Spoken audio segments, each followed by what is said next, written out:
दोस्तों आज निफ्टी लगभग 1.5% से ज़्यादा टूट गया और आप सब जानना चाहते हैं कि ऐसा क्यों हुआ है। अगर मैं आपको रीजंस बताऊंगा ना तो आप हंसोगे। मतलब अभी आप यूएस ईरान वॉर सोच रहे हैं, बट रीज़न आज कुछ और है मार्केट के गिरने का। अच्छा, एक कमाल की चीज़ बताता हूँ। आज हमारी मार्केट गिरी, बट हमारा जो पड़ोसी देश है मतलब पाकिस्तान, वहाँ पर भी स्टॉक मार्केट है, कराची स्टॉक एक्सचेंज, यार उनकी मार्केट लगभग 1.29% ऊपर थी। जितनी हमारी गिरी उतनी उनकी बढ़ गई। अगर मैं नैस्डैक की बात करूं यूएस की मार्केट की, तो यूएस मार्केट के फ्यूचर्स आप ट्रैक कर सकते हो, बिल्कुल भी उसके अंदर करेक्शन नहीं दिख रही है, उल्टा ऊपर ही दिख रहे हैं। सो नैस्डैक ऊपर जा रहा है। इनफैक्ट ढाका स्टॉक एक्सचेंज मतलब बांग्लादेश का स्टॉक मार्केट, खैर अभी तो छुट्टी चल रही है, बट जो बंद हुआ था तो वो भी 1.78% ऊपर बंद हुआ था। तो हमारे पड़ोसी देशों की मार्केट ऊपर जा रही है, ये इंडियन मार्केट को क्या सांप सूंघ गया है? इंडियन मार्केट इतनी क्यों गिर रही है? मैंने आपको बोला था मैं आपको रीज़न बताऊंगा तो आप हंसोगे। रीज़न है एल नीनो। वेल, हंसने की बिल्कुल भी बात नहीं है, बिकॉज एल नीनो एक ऐसा पैटर्न है जो हर 5-7 साल में रिपीट होता है।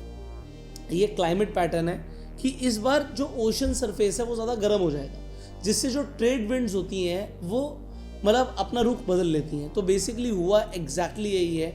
आज अगर आप जाके गूगल करेंगे कि मार्केट क्यों गिरी है तो आपको मल्टीपल रीज़न दिखेंगे, बट एक रीज़न जिसके ऊपर कोई बात नहीं करेगा वो ये है कि जो इंडियन मेट्रोलॉजिकल डिपार्टमेंट का जो फॉरकास्ट आया है उसमें ये बता रहे हैं कि इस बार का जो मॉनसून होगा वो बिलो नॉर्मल रेनफॉल होगी उसमें।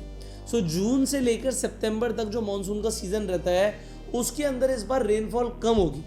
अब अगर रेनफॉल कम होगी तो समझिए कि किन किन स्टॉक्स पे इम्पैक्ट पड़ेगा और कौन कौन से स्टॉक्स बढ़ सकते हैं। सबसे पहले एसी के स्टॉक्स को बेनिफिट मिलेगा, क्योंकि गर्मी एल नीनो के टाइम पर बहुत ज़्यादा बढ़ जाती है। सो अगर क्लाइमेट चेंज होता है, मानसून कम होता है, बारिश कम होती है और टेम्परेचर राइज करता है तो लोग एसी ज़्यादा खरीदेंगे, तो एसी के स्टॉक्स को पॉजिटिव इम्पैक्ट करेगा ये सिचुएशन। बट एफएमसीजी गिर जाएगा। देखो, फसल ही नहीं होगी अगर बारिश नहीं होगी, तो फर्टिलाइजर्स के स्टॉक्स पर भी इम्पैक्ट आएगा। सो ऐसे कई सारे सेक्टर्स हैं जिन पर नेगेटिव इम्पैक्ट लाता है क्योंकि मॉनसून नहीं हो रहा है। एफएमसीजी मैंने आपको बताया, फर्टिलाइजर बताया। इसके अलावा आपको क्या लगता है कौन कौन से सेक्टर्स पर नेगेटिव इम्पैक्ट आएगा? उन स्टॉक्स को आपको इस वक्त अवॉइड करना है। अब बात करते हैं कि भाई बेसिकली अभी हमें सुनने में आया कि एक एमओयू साइन हो रहा है। एमओयू साइन किसके बीच में हो रहा है? ईरान और यूएस के बीच में एक 60 डेज का प्रपोजल साइन हो रहा है। अब उस पर सिर्फ साइन बाकी है डोनाल्ड ट्रंप के। मतलब ईरान ने बोल दिया कि 60 दिन तक वो अब कुछ नहीं करेगा। सो आप कहोगे यार ये तो मार्केट के लिए पॉजिटिव है, बट ऐसा क्यों मार्केट गिरी है? तो अगर मैं एक शब्द में बोलूं तो वो होगा ट्रैप। आपको ट्रैप किया जा रहा है। आज ऑनेस्टली स्पीकिंग ऐसा कुछ नहीं था मार्केट में। ये 3 बजे जो मार्केट गिरा, अगर आप एग्जैक्ट टाइमिंग देखोगे ना मार्केट गिरने की, सो 3 बजे का जैसे ही कैंडल बना एक बड़ा शार्प मूव आया। निफ्टी 23,770 पे चल रही थी, कोई ऐसा फॉल नहीं था, नॉर्मल था मार्केट के लिए। बट ये जो एकदम से गिरा है और बाद में लास्ट में रिकवरी आई है, मैं आपको बता रहा हूँ जो FIIs है उन्होंने लास्ट में माल बेचा है। अब आप कहोगे कि माल क्यों बेचा जा रहा है? देखो, जब भी आप अपना पोर्टफोलियो बनाते हो आपको हर कोई एनालिस्ट यही एडवाइस करता है कि ride your winners and cut down your losers. So आप ये मान के चलिए कोई एक हेज फंड है जो दुनिया में किसी भी कंट्री में पैसा लगा सकता है। मान के चलते हैं एक कंट्री एक स्टॉक है, जैसे यूएस एक स्टॉक हो गया, इंडिया एक स्टॉक हो गया, वियतनाम एक स्टॉक हो गया, चाइना एक स्टॉक हो गया, पाकिस्तान एक स्टॉक हो गया। तो हो क्या रहा है? एनालिस्ट ये देख रहा है कि कौन से स्टॉक्स भाग रहे हैं, तो हम बोलते हैं जो स्टॉक्स भाग रहे हैं उन पर और पैसा लगाओ। तो अगर मैं एक तरफ नैस्डैक को देखता हूँ, भाई क्रेजी रैली चल रही है।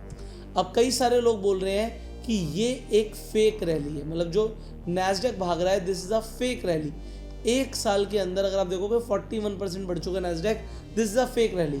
अगर आप चाहते हो कि मैं फेक रैली है या नहीं है, इसके ऊपर एक वीडियो बनाऊं और कैसे आप इसका फ़ायदा उठा सकते हो, तो कमेंट में लिखिएगा, फेक रैली इसके ऊपर भी हम वीडियो बनाएंगे। बट अब बात आती है कि अगर यूएस की मार्केट भाग रही है, वियतनाम की मार्केट भाग रही है, इनफैक्ट अगर मैंने जैसे पाकिस्तान की बात करी, दोस्तों मजाक से हटके अगर आप यहाँ पर देखोगे तो अभी मार्च के महीने में जो इनका मार्केट का लेवल था 1,46,000 के आसपास चल रही थी पाकिस्तान की मार्केट, अभी 1,73,000 पे चल रही है। भाई यहाँ पर तो ग्रोथ आ रही है, बट इंडियन मार्केट में ऐसा कुछ नहीं हो रहा है। इंडियन मार्केट अगर आप देखोगे तो स्ट्रगल ही कर रहा है। मार्च में भी नेगेटिव था और अभी भी कुछ ज़्यादा रिकवरी नहीं आई है। सो अब पॉइंट समझते हैं यहाँ पर कि आपको किन किन चीज़ों का ध्यान रखना है। सबसे पहले जो है MOU साइन होगा, इसमें डोनाल्ड ट्रंप के साइन बाकी है और अब आ रहा है सैटरडे संडे, तो डोनाल्ड ट्रंप डेफिनेटली एक बार ड्रामा कर सकता है कि मैं साइन नहीं कर रहा।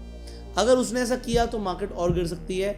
मार्केट के गिरने पर ये कॉन्टिन्यूशन हो सकता है इसी वॉलेटिलिटी की वजह से मार्केट गिरी है कि ये प्रपोजल साइन होगा या नहीं होगा। अब इस प्रपोजल में बेसिकली है क्या, इस MOU में है क्या, ये भी मैं आपको बताता हूँ। अब अगर आप इस MOU को देखेंगे ध्यान से तो आपको समझ आएगा जो स्ट्रेट ऑफ हॉर्मुज है उस पर ईरान कह रहा है कि भाई कोई टोल नहीं लिया जाएगा, कोई हरासमेंट नहीं होगी। 30 डेज के अंदर ईरान सारे के सारे जो माइंस बिछा रखे हैं पानी के अंदर उन्हें भी हटा देगा। तो दोबारा से ग्लोबल जो ऑयल सप्लाई है और जो LNG सप्लाई है वो ठीक हो सकती है वापस से।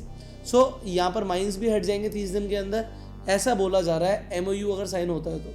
अब दूसरी चीज़ क्या है, ईरान इस चीज़ के लिए भी मान गया है कि जो उन्होंने एनरिच यूरेनियम, मतलब उनके पास जो एनरिच यूरेनियम है उसके ऊपर भी वो बात करने के लिए रेडी है। सो जो ईरान की न्यूक्लियर कैपेसिटीज़ हैं इसके ऊपर भी वो बात करने के लिए रेडी है। During the 60 days window following the start of the new agreement, the first issue to be discussed in the peace talks will be Iran uranium enrichment programme. तो ये क्लियरली है कि इसके ऊपर बात होगी। ऐसा बोला जा रहा है कि ईरान के पास 440 किलोग्राम एनरिच यूरेनियम है और ये वेपन ग्रेड का यूरेनियम है। और देखो ये जो 60 to 90% इसे जो एनरिच कर लेते हैं ये वेपन ग्रेड में हो जाता है, इसे करने में काफ़ी टाइम भी लगता है। बट अब ये जो वो कर चुका है, शायद US ऐसा बोले कि इसे हैंड ओवर किया जाएगा। हैंड ओवर किसे किया जाएगा, US ही इसे ले लेगा, ऐसा हो सकता है। बट इसके बदले में अब ईरान क्या मांग रहा है, आपको लग रहा होगा यार ईरान इतनी आसानी से घुटने टेक देगा क्या, नहीं। ईरान कह रहा है कि भाई सबसे पहले ये चीज़ होगी, जो मेरे पर सैंक्शंस लगाए गए हैं उन्हें आप थोड़ा सा कट डाउन करेंगे। ईरान इस वक्त दुनिया का सबसे ज़्यादा हेविली सैंक्शन कंट्री है इस वक्त, और US ने जो सैंक्शन लगाए आज से नहीं लगाए, 10 साल से लगा रखे हैं। अब यहाँ पर बात आती है कि सबसे पहले जो ईरान के फंड्स फ्रीज पड़े हैं उन्हें वापस दिया जाए जो फॉरेन बैंक्स के अंदर पड़े हुए हैं। सो ईरानियन एसेट जो बिलियंस ऑफ डॉलर्स के हैं वो वापस किया जाए। फिर लेबनान के साथ भी लड़ाई चल रही है, जो लेबनान के ऊपर है इजराइल अटैक कर रहा है, तो मांग डेफिनेटली ये भी है कि भाई लेबनान के ऊपर भी अटैक ना की जाए। सो इस MOU के अंदर ये मेजर चीज़ें हैं, प्रोग्रेस चल रही है। बट अगेन डोनाल्ड ट्रंप बहुत इंपॉर्टेंट है, क्योंकि मैंने आपको बताया था कि डोनाल्ड ट्रंप क्यों वॉर रोकना चाहेगा। आप सोचो, सारा फायदा तो उसका हो रहा है, उसकी मार्केट भाग रही है, डॉलर स्ट्रांग हो रहा है, इनफैक्ट रुपया टूट रहा है, गोल्ड भी करेक्ट कर रहा है क्योंकि डॉलर स्ट्रांग हो रहा है, बॉन्ड स्ट्रांग हो रहे हैं। तो US मुझे तो नहीं लगता कि इतनी आसानी से वॉर रोकना चाहेगा, ये वॉर लंबी चल सकती है। पर अगर लंबी चलती है तो निफ्टी के लिए बिल्कुल भी सही नहीं है, मॉनसून भी हमारा वीक है। सो अगर निफ्टी, अब यहाँ पे इंपॉर्टेंट लेवल क्या है, 23,550 के आसपास मार्केट बंद हुई है। आप ध्यान रखिएगा 23,200 के नीचे निकलती है तभी मैं समझूंगा कि मद्दी है, और 24,000 के ऊपर निकलती है तो मैं बोलूँगा तेजी है। इसके बीच में मार्केट साइडवेज हो सकती है। This is very important for you. So ऐसे टाइम में क्या किया जाए, आप मार्केट में डरे ना। मार्केट गिर रही है, बाइंग ऑन द डिप अपनी चलते रहने दीजिए, क्योंकि देखो मार्केट ने ऑलरेडी जो कोविड के बाद है काफ़ी अच्छे रिटर्न्स दिए थे। सो ऐसा नहीं होता कि हर साल रिटर्न ही आएंगे मार्केट में। मार्केट गिर रही है, बाय द डिप करते रहिए। आपकी एक एसेट एलोकेशन अगर होती जाएगी, आपका पोर्टफोलियो बनता चला जाएगा, तो जब मार्केट रैली करेगी आपको सबसे पहले एडवांटेज मिलेगा। सो ETF में इन्वेस्टमेंट कीजिए, म्यूचुअल फंड में इन्वेस्टमेंट कीजिए, अपनी SIP रोकिए मत। और अगर आप स्टॉक मार्केट में SIP शुरू करना चाहते हैं तो स्क्रीन पर एक नंबर आ रहा है, इस नंबर पर आप कॉल कर सकते हैं। अगर आप स्टॉक मार्केट में इन्वेस्टमेंट और ट्रेडिंग करना चाहते हैं तो एक फ्री डीमैट अकाउंट का लिंक मैं आपको डिस्क्रिप्शन और पिन कमेंट में दे रहा हूँ। आप लेमन पर जाकर अकाउंट खुलवा सकते हैं, और जब आप लेमन पर जाकर अकाउंट खुलवाएंगे तो वहाँ पर आपको FNO सेक्शन भी दिखता है अगर आपको ट्रेडिंग में इंटरेस्ट है। FNO सेक्शन के अंदर इसमें एक बोल्ड फीचर है, बोल्ड में आपको कस्टमाइज स्ट्रैटेजीज मिलती हैं जो आपको ऑलरेडी बता देंगे कि यहाँ पर आपको मार्केट में बाय करना है, सेल करना है, तो उसे भी जाके ज़रूर एक्सप्लोर कीजिएगा। फाइनली आपको क्या लगता है, मंडे को मार्केट गैप अप होगी या गैप डाउन? बहुत सोच समझ के आंसर दीजिएगा। मैं चाहता हूँ कि आप अपनी एनालिसिस पूरी कमेंट्स में बताइए। जिसका सबसे अच्छा आंसर होगा उन्हें हमारी तरफ से जो हमारी कैंडलस्टिक पैटर्न के ऊपर बुक है वो गिव अवे में मिलेगी। फाइनली इस वीडियो को शेयर कीजिए, इससे लोगों को समझ आए कि मार्केट के गिरने के रीजंस क्या हैं। अपना प्यार देने के लिए लाइक कर सकते हैं, और अगर आपने अभी तक सब्सक्राइब नहीं किया है तो सब्सक्राइब जरूर कर लीजिए, बेल आइकन पर क्लिक कर दीजिए। मिलते हैं आपसे अगली वीडियो में, तब तक के लिए you go self made and जय हिंद।